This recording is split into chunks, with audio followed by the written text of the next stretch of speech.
And that's it. We're live. Episode 3. Project Evening. Times, The Defiant Show. I was only had Walker last night from Buxton, mate, and he was in Salzburg in Austria.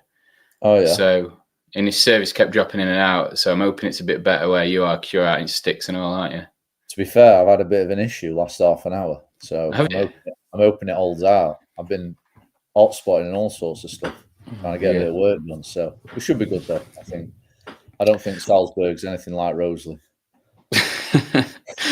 Well, yeah, I don't know, mate, to be honest. It's a bit closer to home, isn't it? Yeah, he's using a 10-litre water bottle for his weights and stuff. He says that's what he's got going on at the moment. So there's a bit more than that in Roseley, isn't there? 10-litre water bottle and a dongle. Yeah.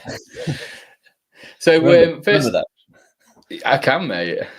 Proper. First thing I'm going to say, mate, before we get cracking, is any members watching or that log in and watch, and these are my words, not Elliot's.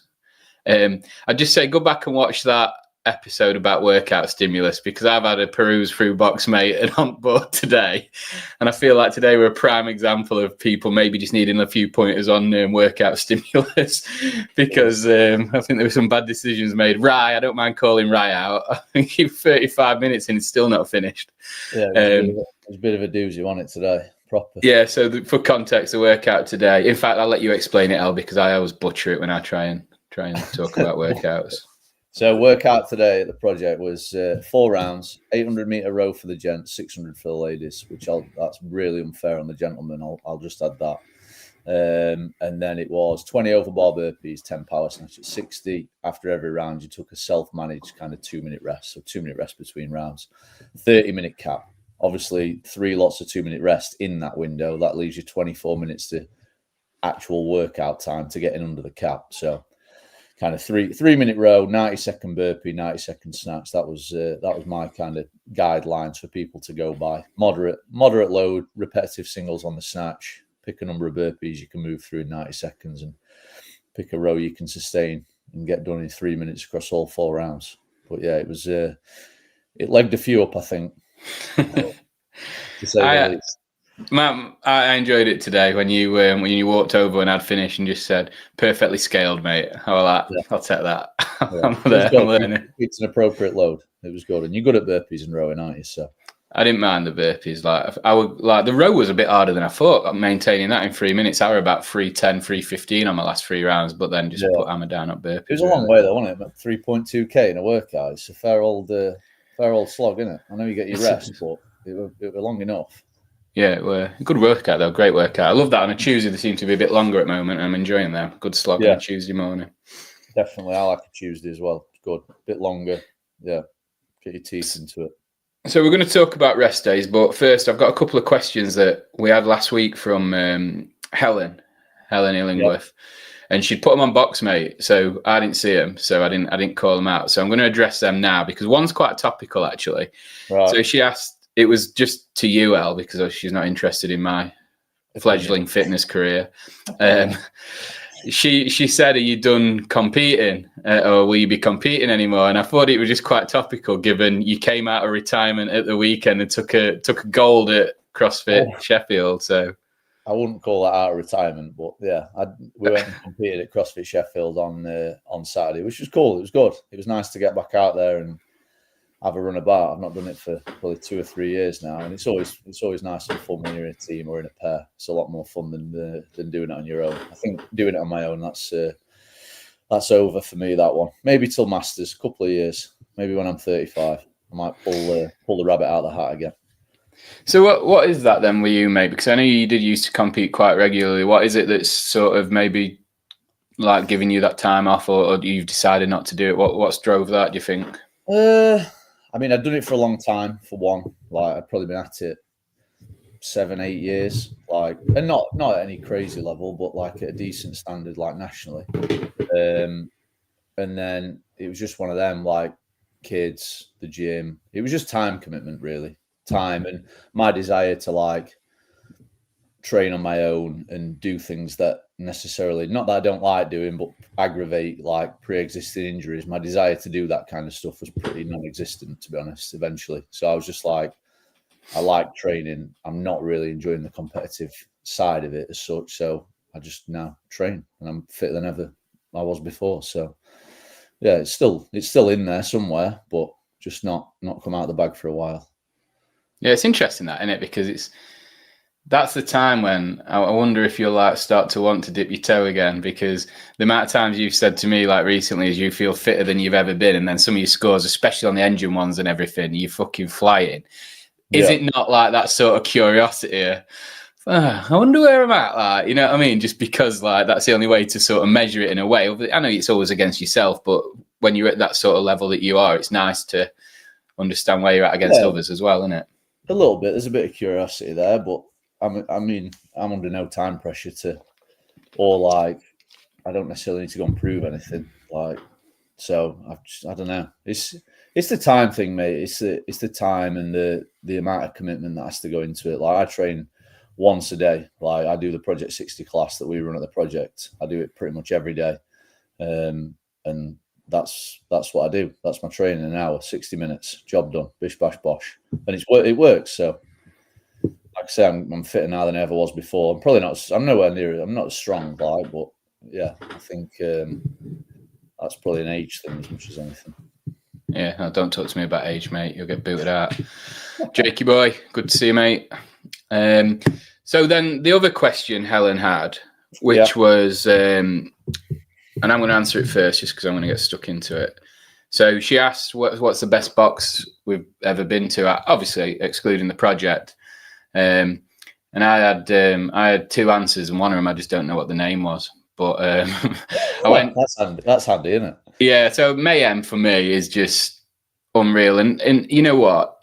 If you went to Mayhem, CrossFit Mayhem, that is Rich Fronin's gym for anyone that lives under a rock. You might think it's all hype, but it was also, and I suppose he's got to put his money where his mouth is. Not only was it, the facility was incredible. Everything was done really well, you know, like the way you went in, the signage, everything was on brand, viewing areas, seating areas, the merch stand, everything. But the class was coached immaculately. And I know that sounds like it should go without saying, but everything was just perfect. The coach came around, everyone. We were just drop-ins, so I went with Rach. And we were only drop-ins, you know, no sort of vested interest in our fitness journeys, really. But even then, just, you know, little cues and tips when we were rowing, as simple as that, and things like that. And it was just really, really impressive. Like, so that was, obviously that stands out. But then the other one was, and maybe if Luke or Mal or Nath are watching, that one we went to in Berlin, I really like that. I can't remember what it was called, but when we went to semis a couple of years ago, I thought that was a really cool gym as well. I really like that. I don't know where that'd be. Yeah, it was just cool. It's weird how they explain everything in English as well. Wherever you are in the world, it seems to be explained in English. That's pretty cool. An air sport's an air sport, isn't it? Yeah. What about you, mate? What's on your list of gyms? List of gyms, the best ones I've ever been to. A long time ago. I went to university, distance learning. I used to spend a bit of time in Crewe, of all places. Oh, lovely. And I went to CW1, it was called, CrossFit. And I always remember going there. This is before I ever had a gym, but I'd done a little bit of coaching and stuff like that. And the class there, the guy that coached it, Craig Williamson, was unbelievably good. And that's kind of shaped how I try and deliver my classes now, if that makes sense. So yeah, that was probably, I mean, it must be 9 years ago now. And I always remember he never charged me for a drop-in. I think I went twice, and I ended up messaging one of the guys that I met on the class, and I said, "Oh, what does he drink? Like, what does he? I'll get him a few beers or something. I'll drop him in before I go back." And he said he drinks rosé wine.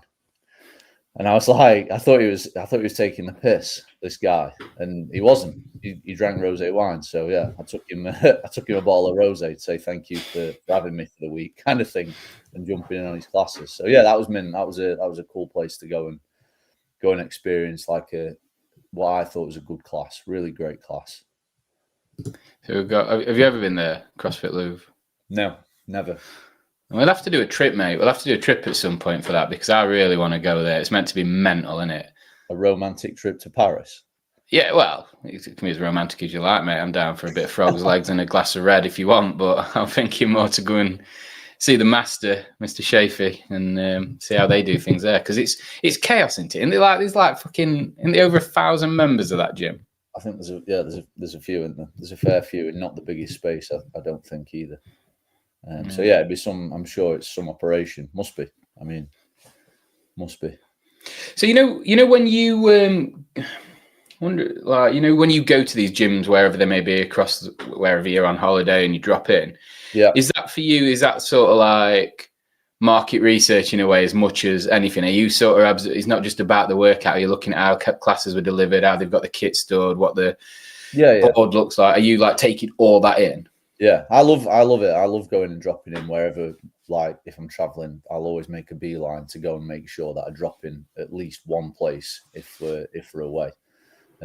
For that reason, really, like what's the setup like, what's the class like, how are they doing it? And you can always, like, good, bad, indifferent, there's always something that you can pick up on and be like, that's something I want to take back and try with us, or you might be something that I definitely don't want to do or try with us, kind of thing.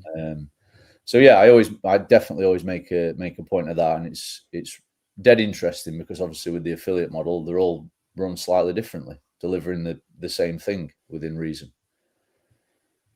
Yeah, I was listening to a podcast. I think it was from Savon's review of the Dave Castro Week in Review, and it came back up again how when Greg developed the model, he didn't want to give sort of strict parameters for all the gyms to working, because he wanted to let people run their businesses how they saw fit, which it's a weird model, that, in a way, because I love that, because it gives you that opportunity to do things how you want to do. But also, if you're allowing someone to put your name to something, you'd think you'd want certain parameters to be met other than just, like, you know, get the coaches and all that. It's a weird, I don't know, depending on how you have the conversation, it could go either way in terms of the end result for me. What's your view on that, like? It's difficult, isn't it, with like an affiliate model like that? Like you said, there is no guidelines really. I mean, you can pretty much do what you want once you pay your affiliation, and I think that sometimes, obviously, when you go and drop in, like I don't know, have I been to more bad drop-ins than I've been to good ones? I don't know. It's probably a toss of a coin job. And I think that's because at the minute there isn't those guidelines. I think that's the nature of the beast. Sometimes you go somewhere and it's great, and sometimes you go somewhere and it's not so good. But I guess I'm always looking from a bit of a different perspective to say someone who's just dropping in as a member at another gym, for example, because I've got a bit of a different perspective, like, as to how we run it. Yeah. And I guess that's a good comment from Jake there. So, like, you could walk into that gym that he's talking about in St. Lucia with one barbell and a battle rope and think, you know what I mean? Like, oh God, this doesn't look great. And then the atmosphere and coaching, that is CrossFit, isn't it? Really, I guess. Yeah. You can't judge a book by its cover now.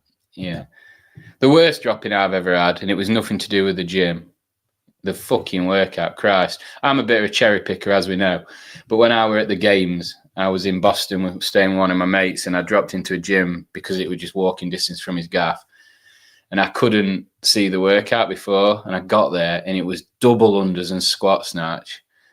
And my God, I nearly just walked out. I was like, what is this? This, like, you know, all them years of cherry picking came to fuck me in one moment, and it served me right. 1 hour workout.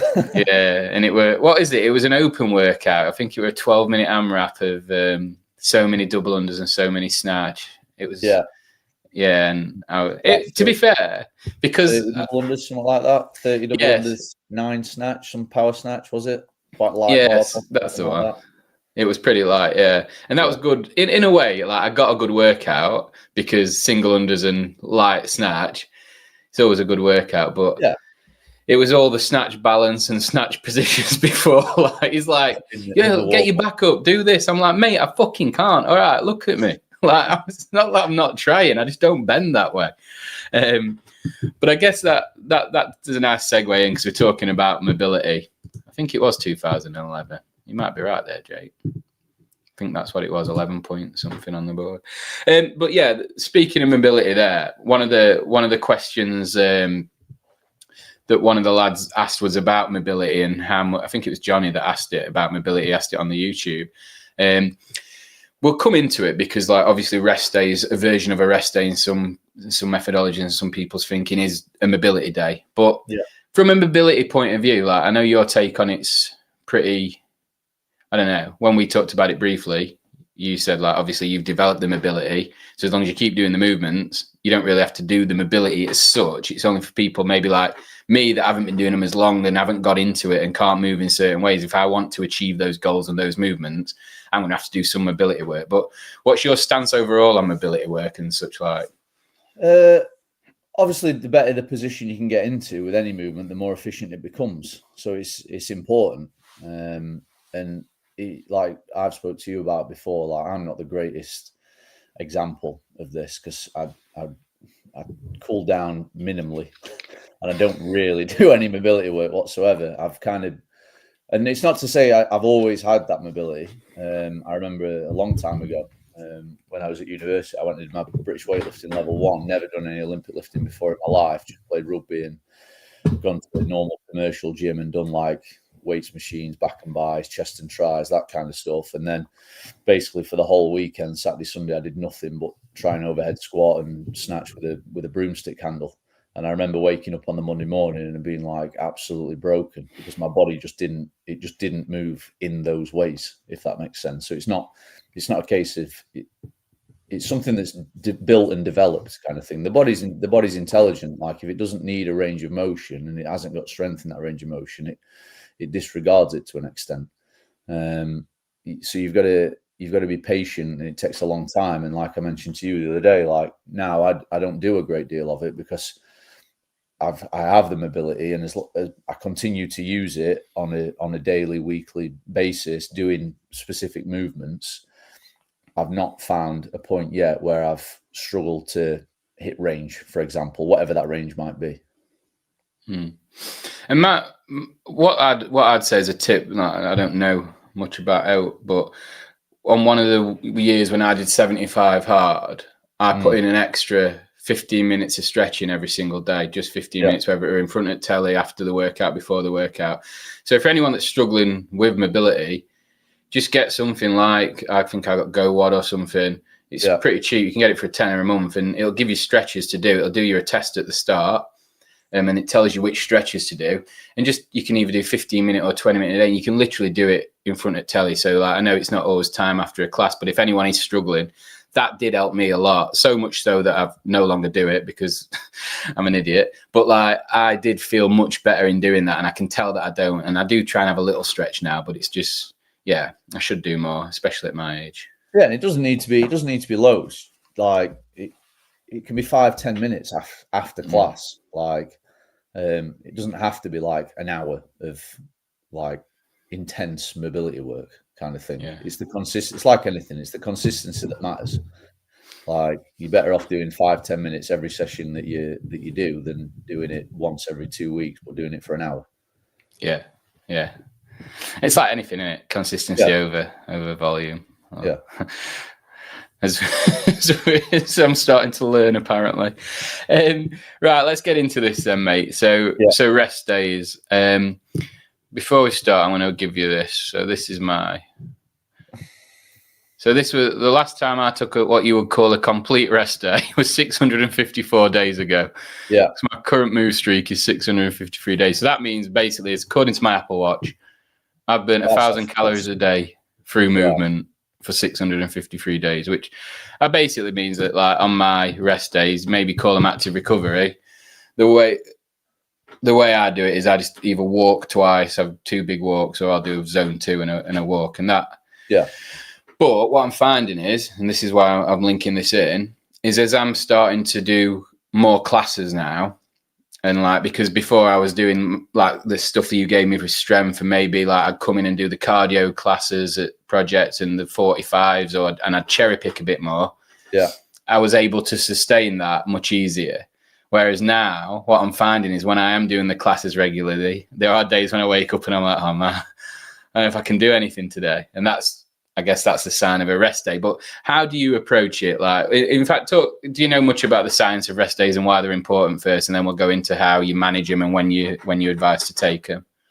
So the the body needs time to adapt. So it needs time to adapt to the training stimulus that you give it. So if you train 5 days a week with 2 rest days, the rest days are important for the body to recover. And put it like, in the easiest terms possible, it needs the time to recover, to repair and build back the musculature that's perhaps been damaged from not damaged, but fatigue damage from the training that you've done. That's the simplest way to put it. And there's a number of components that contribute towards what rest looks like for different people, if that makes sense. It's not the same for everyone. You can't say, right, train Monday, Tuesday, Wednesday, rest on a Thursday, train Friday, Saturday, and then rest on a Sunday, and you'll be good as gold, because it's going to be completely different for, say, you, for example, like with that huge kind of, 653 days, it's going to be completely different to you as it might be to someone who's just starting out, for example. They might need to rest more often because the training experience is so different. So yeah, there's lots of components that contribute towards what a rest day should look like and when they should be taken. So sleep, what training it is you're doing, nutrition, how you feel physically, and not just physically, how do you feel mentally? Like you just said there, some days you're getting up and like, is it a physical thing that you're like, oh, I'm a bit sore today, maybe I should take a rest day? Or is it, I feel fatigued? And again, that feeling of fatigue, it's all right to take a rest day, if that makes sense. Yeah, I think with me, it's like I like to move every day, and I think like there's no excuse for not going for a walk, so I just always just do that. But there are some days it is a slog, and what I find is like maybe this plays into what you're saying with the adaptation that happens on the rest days and the recovery and the repair that happens. Is that like, I don't know if this is just, it's quite anecdotal, I guess, but do you find yourself hungrier when you're on a rest day? Do you find yourself eating more? No, I don't think so. No, not really. I find on the days... My diet's really good. It's really good. It's like whole show on that. It's the most boring thing you've ever seen in your life. It's the same pretty much every day, 7 days a week. Go on. What's the day of eating look like for Elliot Turner?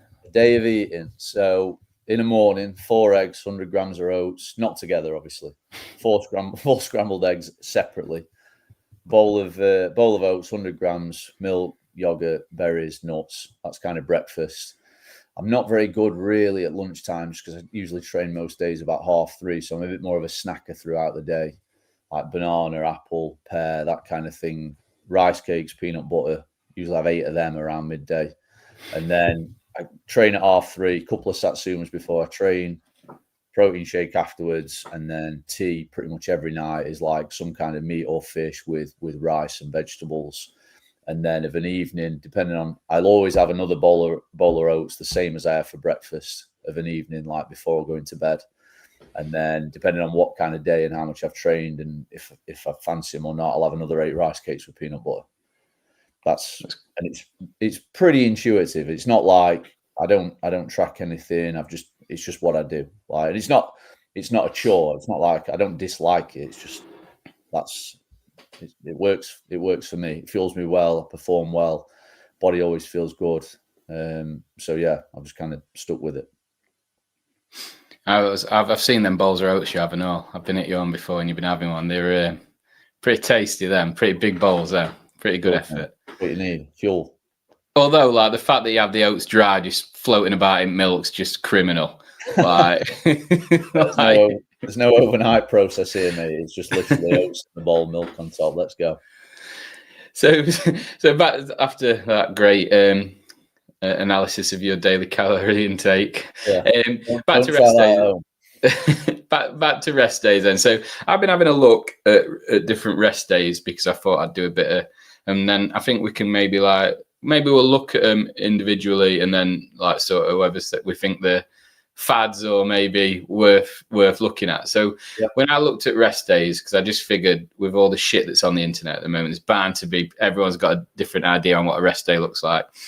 So apparently there are complete rest days, which you do absolutely nothing on. There are active recovery rest days where you'll do something like maybe similar to what I say I do when I'm having a rest, which is a walk or maybe really low intensity zone 2 stuff. Yeah. Then there are mobility days. So rather than do nothing, you use one of those days where you're doing nothing just to do mobility. Yeah. And then there were one that I'd never thought of before, which was more of a skill and technique day. So it's not necessarily a full rest day again, but it's like a day where you maybe take all the weight off the bar and you're working on your skills and your techniques as opposed to, filling yourself in by heavy lifting. So yeah, I'd just be interested to hear your thoughts on those and then the value in each individually, mate. So like obviously a complete rest day we've talked about. And yeah. Did in the methodology though, wasn't there like a 5 on 2 off thing or something? Or have I just made that up? 3 on 1 off. 3 on 1 off. So that was much more structured then. Was that what Greg proposed as optimum then? Yeah, 3 on. I don't know if CrossFit.com now. I think there's a workout every day. But it used to be that. Well, there definitely is on the CAP programming online if you follow the affiliate program. But yeah, there's three workout days followed by 1 rest day, and obviously that's a 4-day rotation. So the rest day kind of rotated through the week, if that makes sense. So it was never like I always rest on a Thursday kind of thing. It was it was 4-day rotation. So it always changed. So I guess, yeah, that I suppose then that's quite hard to implement into someone's schedule that's maybe just an everyday gym goer, because the weekends are maybe more, they might be training Monday to Friday and weekends with family and not doing not hitting the gym. That for the majority of the population, like when they train, when they have the opportunity to train, is dictated by other schedules. Like you don't speak to many people where the schedule evolves around training. Unless they're trying to be professional or whatever it might be. Most people are fitting it in where they can. So maybe, like, for example, that 3 on 1 off, it's not going to work for everyone. And that's going back to what we said right at the start. Like, it's so different. There's so many different variables for different people that impact on when I have a rest and what that rest looks like. Mm. And then what about active recovery then? Do you think there's a benefit to that? So obviously you said complete rest days, and then there was three other variables that really you kind of bundled together, wouldn't you? In honesty, like one you call it an active rest day where you're doing some low intensity conditioning. One is still an active rest day, but where you're perhaps doing some mobility work. And then the other one is still an active rest day, but actually I'm working on some skills. I don't know if depending on what skills it was you were working on, I don't know if I'd class that as an active rest day, to be honest. To me, an active rest is I'm looking to promote blood flow to the muscles and something that isn't going to fatigue me for the following day. If anything, it's going to help recuperate and put me in a better position to train the day after. Well, if I'm going to go in and, like, say, for example, depending on where you're at and who you are, like if I'm going to go in and my active rest day is like skills, and my skill is going to be like I'm working on my ring muscle ups, and I'm not overly experienced, that could leave me horrendously sore, like for the day after. And that it completely, like we've said already, like with you, your training experience and the volume and the tolerance that you built up over such a long time training means that you can, like, for example, you're going on 2 walks on your rest days and it's not having a negative effect on the training the day after, for example. Whereas for some people it would. Does that make sense? Yeah, it does. It's and I guess a lot of that will depend on age as well, as much as anything, won't it? Experience is big, but age, like I think it was Savon that said it on a podcast recently, and it made me smile because he said once you get over 40, trying to learn double unders, which fuck that, trying to learn double unders is a workout. It's not something you just do when you're younger. You can just go and have 10 minutes, 20 minutes, practice your double unders and then get on with your day. Yeah. Whereas for me, like someone that's not got that skill now, I'm jumping high, I'm flailing about, I'm whipping myself. That's a workout, isn't it? Yeah. Like, so calves would be sore the day after. Yeah, they would. So recovery, would it? No, but luckily I don't mess about with that shit, so we're all right. But what does a week look like for you then? So my week, I'm better now.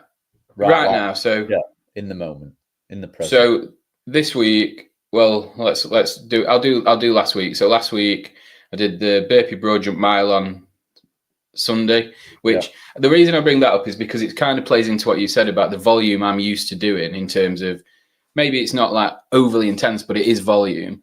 Yeah. So then I knew I'd be okay that next day to train. Most people probably would have had a rest day after that, but I got up, did a walk first thing in the morning. I get up really early. That's my routine. Get up early, read for 40 minutes, 45 minutes, and then I either come to the project for 6:30 or I go for a walk.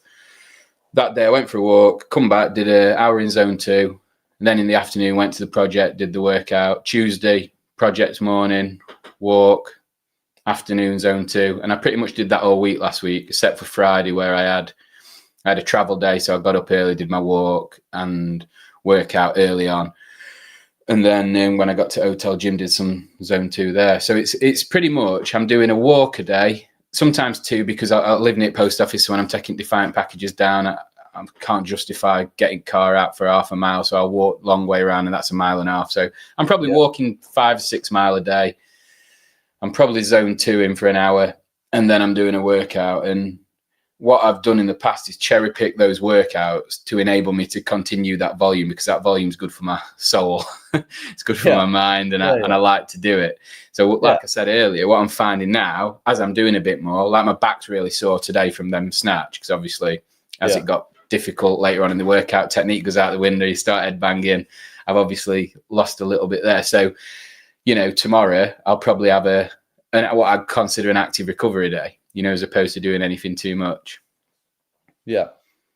But like that's come over time for me, because as I've developed into doing what I'm doing, I found, I'll tell you where it stems from. Like when I was badly and I had pneumonia, when I came out of hospital, and I obviously couldn't do anything intense because I wanted to make sure I built my lungs back properly. I did loads and loads of zone 2. So I was sometimes doing 2 hours a day just because I wanted to feel like I'd done something. Yeah. And obviously didn't want to be like breathing heavy and sucking in cold air out and about. So I did that, and I just built up quite a good tolerance for doing long pieces of work through that, because we both know like a long piece of work in fitness, if you're not redlining if you're doing a long piece of work. So it's just between your ears. After a while, it's just work, isn't it? The only thing that stops you is your mind. And I developed that over that time, and now it's made me, I just like doing that. And that's when me and you have clashed about intensity versus volume, and we have a running joke about it, don't we? Yeah, I think you kind of said it. It's all about tolerance, isn't it? Like you've built that tolerance up over a really long period of time. Like that week that you've just gone through there, if I'd have brought that to you 8 years ago when you first started and said like, this is what I want a week to look like, you'd have been like, no way. Like, you'd be broken. Like your body would be in absolute pieces after about 2 days. Like you need to take more time to rest and recover. And I think when it starts to swing in the direction of like perhaps like your training schedule and potentially my training schedule, it's the taking the rest and is harder than not, if that makes sense. Yeah, absolutely. Like I always pretty much on Sundays is like I have this running joke, like the 7th day. Like I always rest on a Sunday. Like I try and avoid going to the gym if I can completely, and I always try and rest. So that's like, call it a complete rest day, like you said. And that's like, for me, like working out with the experience that I've had over such a long time of doing it, like I can throttle back and forth on workouts depending on how I feel, if that makes sense. But that's not to say that I should never have a rest day. So that's why I always try and be like, right, on a Sunday, I don't do anything. And sometimes, like you said, like I don't know if it's physically or mentally, but Monday morning, like session Monday morning, sometimes feels a little bit more lethargic than any other session during the week. Like, but I think that's more between the ears than it is potentially like a physical thing, because the rest day is obviously serving me well for the amount of training and volume that I'm doing throughout the normal training week that I do. Yeah. It's sometimes like what I've noticed as well, which I guess is strange, but it's, you know, some days I'm in pain because I have done too much. You know, if I've done 3 or 4 wads in 3-4 days, and then because of the volume, and I will always do my walk because sometimes I do it if I'm on a call with work. I just like to be outside, whatever the weather.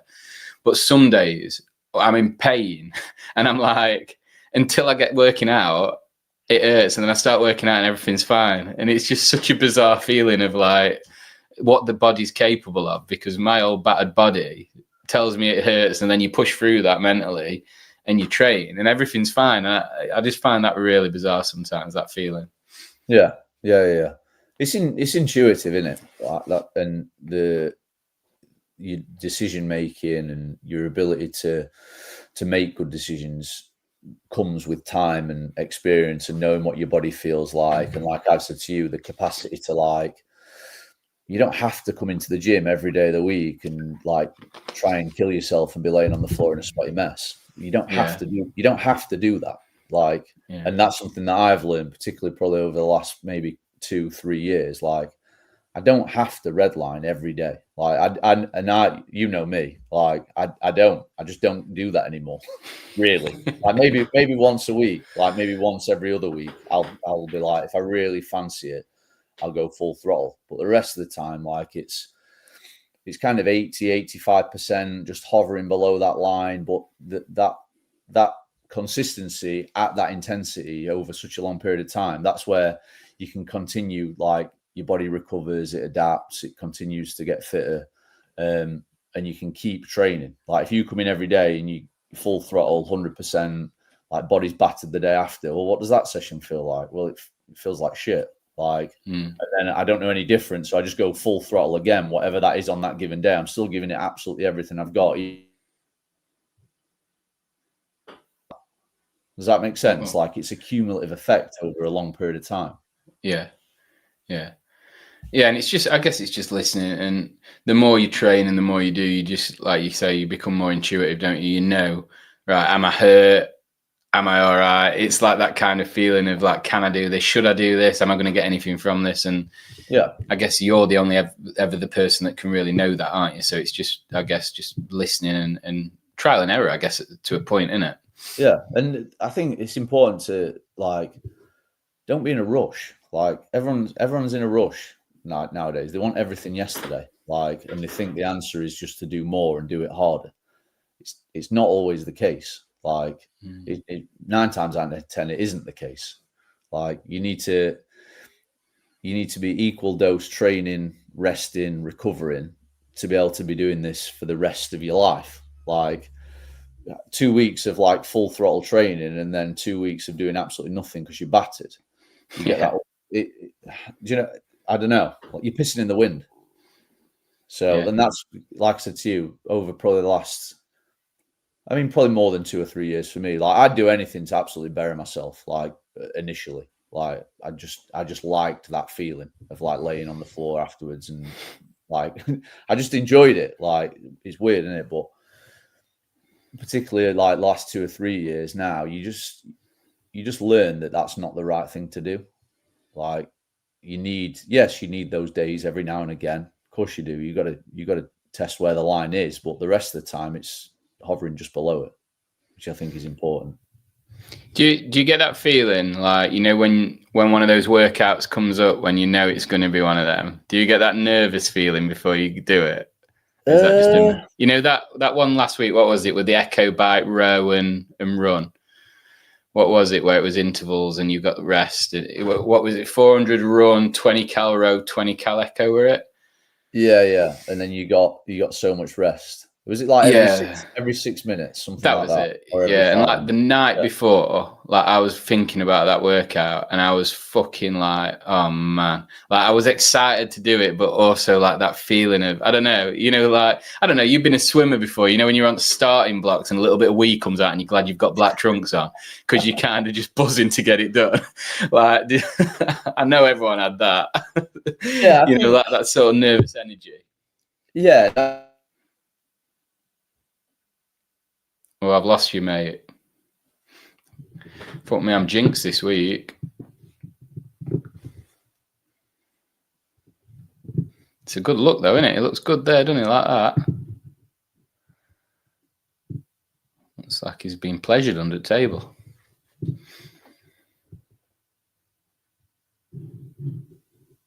Let's boot him and see if he comes back.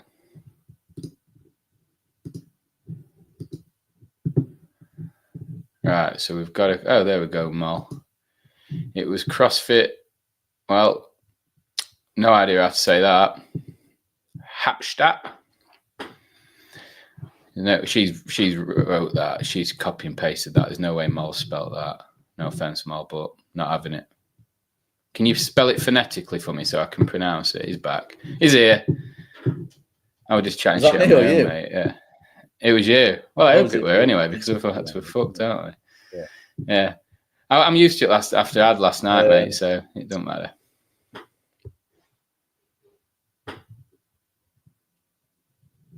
Dropping in. Are you there? Yeah, what was so like the nerves you were talking about?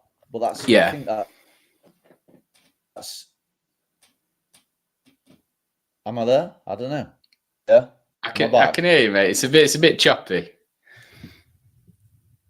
It's like one of them badly dubbed Chinese kung fu films now.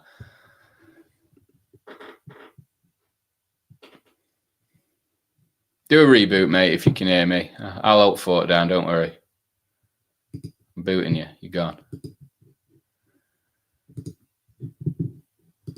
Booted him. Right, 7 of you. Someone say something in chat so that I've got something to say. Do you want me to share my thoughts on anything? Stace, I've got your question. I'm lined up. I'm ready to ask him when he gets back and he's not choppy. Anyone got out to say? So let me I'll tell you what I'll do. Pull this up as well.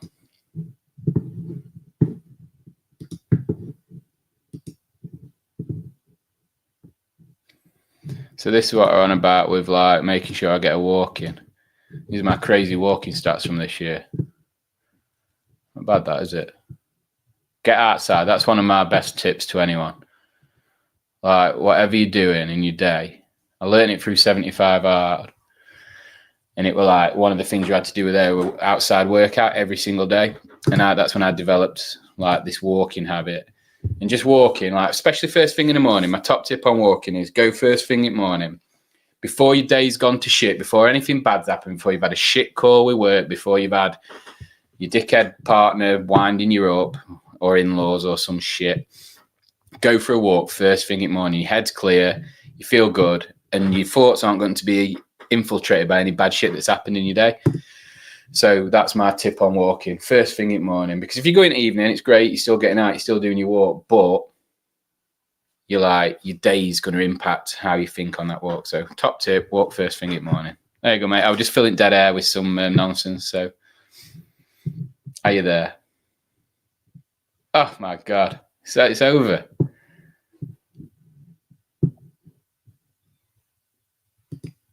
I'll answer this one. He's gone again. Fucking Darlydale, Roseley, useless. Jules wants to know if you have a nap in the afternoon. Now, there's no time for napping, Jules. But what I do,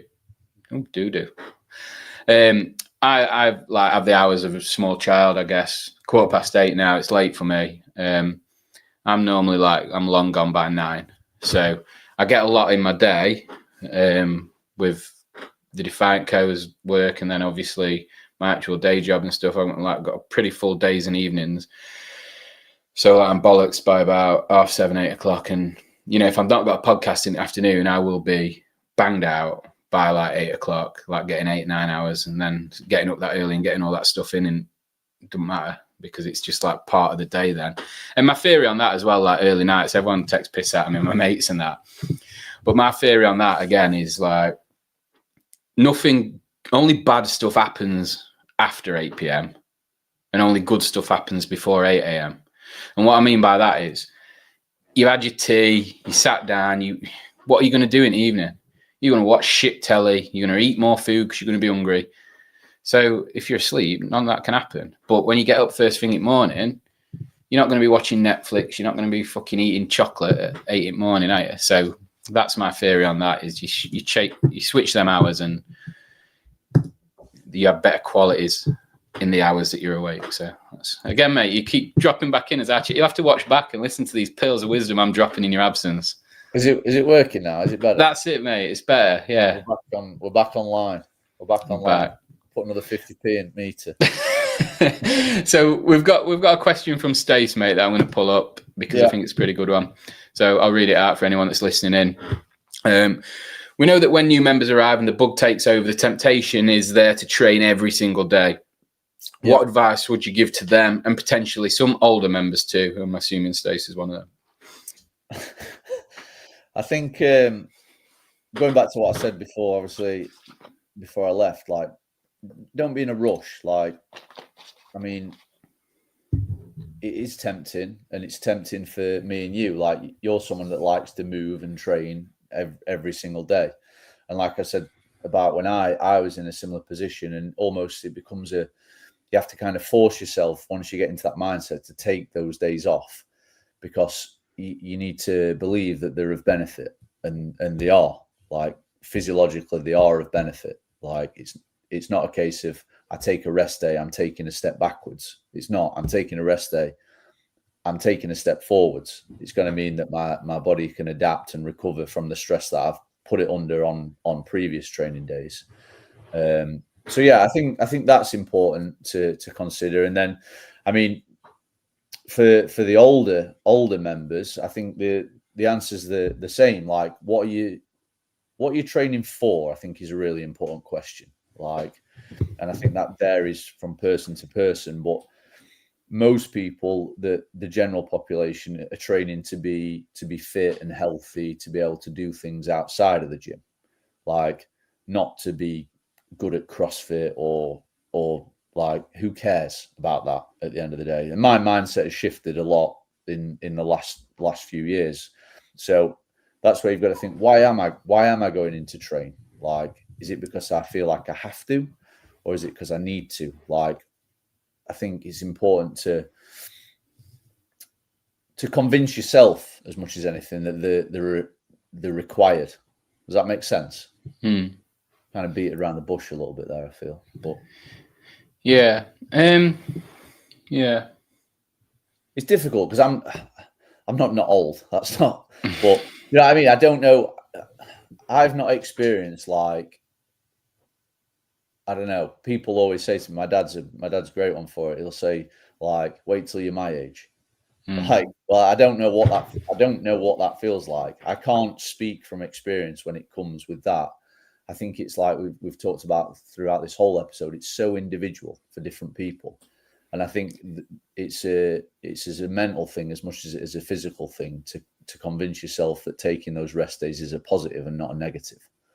Yeah. I think that's the thing for everyone to consider, regardless of where you're at, like beginner, experienced in terms of training experience, fitness level, or age, like young, middle-aged, old. Like, that's something that's important for everyone, I think.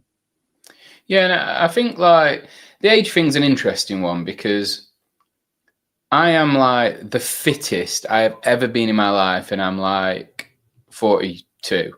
Yeah. And I think with that, and I'm doing more than I've ever done. So I think age is one of them things for me that I think some people just use as an excuse for why they can't do something. You know, when people say, wait till you get to my age, so I'm not taking the piss out of your dad or anything, but I think it's, well, you know what? you know what? Like, I remember when I was, however old I was, and my dad was 40, I used to think he was old as fuck, and he was pretty fit for a 40-year-old. Yeah. And now I'm that age and I'm fitter than I've ever been. And I think because over the last 5 or 6 years, I've been really consistent and not stopped. And my body has reacted to that positively, despite the fact that I'm getting older. And, you know, my numbers are still going up. When I did the strength program with you recently, I PB'd 3 out of the 4 lifts and equaled 1. That's, I know strength's different because you build that more over time, I guess, especially with the powerlifting movements. But I think, like you said, just be intuitive, listen to your body. And if your body's telling you to stop, then stop. But if it isn't, then don't worry about how old you are. Don't worry about when your last rest day were. Just do what feels natural for you in that moment, I guess. Do what feels right. And, like, it's not to say like I've mentioned before, like, there's nothing to say you can't go in and train. But you can go in, like I train on a Thursday, and like usually Monday, Tuesday, Wednesday, Friday, Saturday, they're kind of my days that I train just because it works with my schedule. And then Thursday, I kind of cherry pick a little bit. I pick and choose kind of when I don't train. And when I do train on a Thursday, I kind of just go 60, 70%. And usually the way it works at the project, we always do a team workout on a Thursday. Like we just do team Thursdays. The nature of the workout usually means that it's something that's a bit more kind of movie. It's not heavy. It's not going to leave you super sore the day after. So if I feel like I want to train because my body feels all right and mentally I'm in a good spot and I want to train, I can do, but I don't have to try and kill myself. Like I'm always thinking, I just go in and I want to move. I'll get a sweat on and call it active recovery, call it whatever you want. But that's me and where I'm at. For some other people, what they might go in and watch me, what looks like active recovery to me looks like a really intense workout for them. Does that make sense? Yeah, absolutely. So one of the other questions we had, I think it was a loaded question, but so when you do have your rest days, how do you like to spend them? I saw this. Oh God, what would you like me to say? I don't know, whatever keeps you in a happy life. Sunday, like I say, I always rest on a Sunday. Like I always rest on a Sunday. I try and avoid going to the gym, and I spend time with Charlotte and the kids. That's kind of what we do. Charlotte usually goes to the gym on a Sunday because it works in terms of her schedule. I'm not at work. I can be at home, so I have the girls in the morning. She goes to the gym and trains, and then we try and do something on kind of a Sunday afternoon. And she'll tell you different. She'll tell you I like to go and play golf.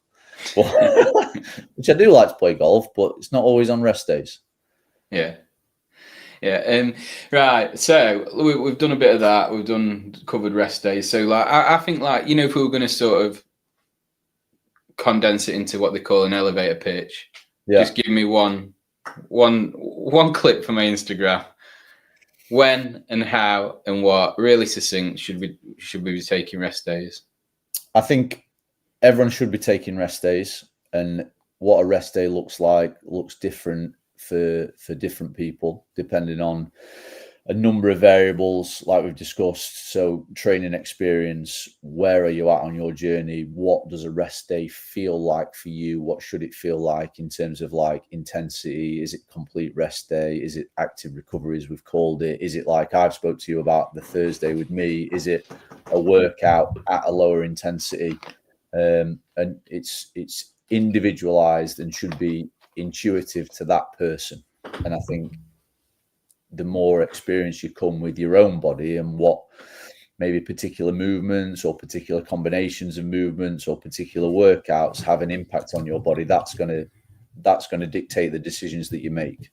And like we said there, like 9 times out of 10, most people, the general population, are dictated to like by schedule outside of training as to when those days might be. Like someone might train Monday to Friday because they train before work. They never train on a Saturday and a Sunday. And they probably come Thursday or Friday, they're probably pretty battered, I'd have thought. Like I wouldn't like to go like all week and not take a rest or not take a steadier day. But their schedule dictates that's what happens, kind of thing. Yeah. And before I'm going to ask you about Sunday, because Sunday were a really good day. At Project. But before we do, anyone that's watching that hasn't, just drop us a subscribe. It's around here somewhere. Just give us a subscribe. We're nearly at 350 subscribers, so let's take it over that today. So Sunday was the Project Summer Throwdown. Is that what it were? Summer Social. Yeah. It was a good day. So what were your highlights from the day, mate?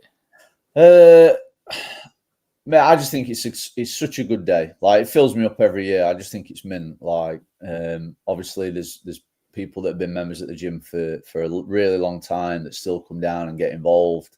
And then there's people that have never, I mean, it's not a competition, but it feels like that kind of vibe, if that makes sense, because it's not serious at all. But obviously we get all the barriers out. We make it feel a bit like a competition. There's a judge or someone to count the reps. And the thing that excites me the most about it is when people like who wouldn't usually do those kind of things turn up, get stuck in a team of 4 with perhaps people they've never met before as well, which I think is great. Yeah. Like that's kind of what fills me up. And I remember I was talking to Charlotte on Sunday afternoon about it, and I was like, I don't know, obviously I'm always going to say this, but what else would you be doing on a Sunday morning other than that? Yeah. Like, what? I can understand, like, if you're on holiday, fine. But why would you not want to come and get involved in that? Yeah. Like, 3 workouts, a bit of fun, bit of a sweat on, meet some new people, train with people that you train with all the time, and then have a barbecue afterwards. Like, from me, I just don't understand why you wouldn't come and get involved, because it's just mint, isn't it? Yeah, it is. And it like you said then, it wasn't this one, it was the one in April. I was with Becca Ball. I'd never met her before, and we ended up together, and you just form that little bit of camaraderie that only CrossFit can bring, that sort of community thing. Me and Ad Walker talked about it a lot yesterday, about like how it brings people together that would have never met, and you have the best time. So like anyone that watches this back or in, and then there's always been a bit like, I don't know, some people will be a little bit intimidated and think that it's a real important competition. And despite you telling me how serious I took it all day, but I'm like that. I'm all for the fun. I don't care if I finish first or last, but I want to get every single bit of my fitness into that workout, because that's just how I am. It's like, I don't care if I don't do well in terms of the positioning, but I want to know that I've given my absolute all in every workout and stuff like that. It's just how I'm wired, but it's just so much fun, and like everyone's having a laugh. Like you're chatting shit on Mike because I'm competing, so I can't do it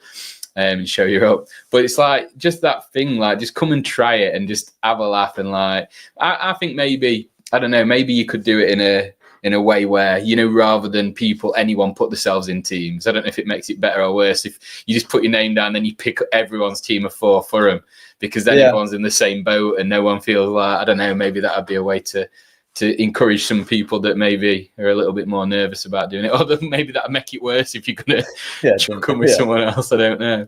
I don't really know why it ever turned out like that, because obviously with the one we do at Easter, we do the mixed pairs one at Easter. It is just a case of, right, stick your name down and we pair people up. It was just, I don't know, the team of 4 one. It's always just been a case of get your team of 4 together, 2 men, 2 women. Doesn't matter. Everyone does the same workout. It's kind of pick your own weight. There's no prescribed weight. It's just come down and get stuck in. And sometimes, like, it's getting that message across. And I know it's you get it across to some people, but some people they perhaps they don't get it, or they need to come down and see it before perhaps getting involved next year.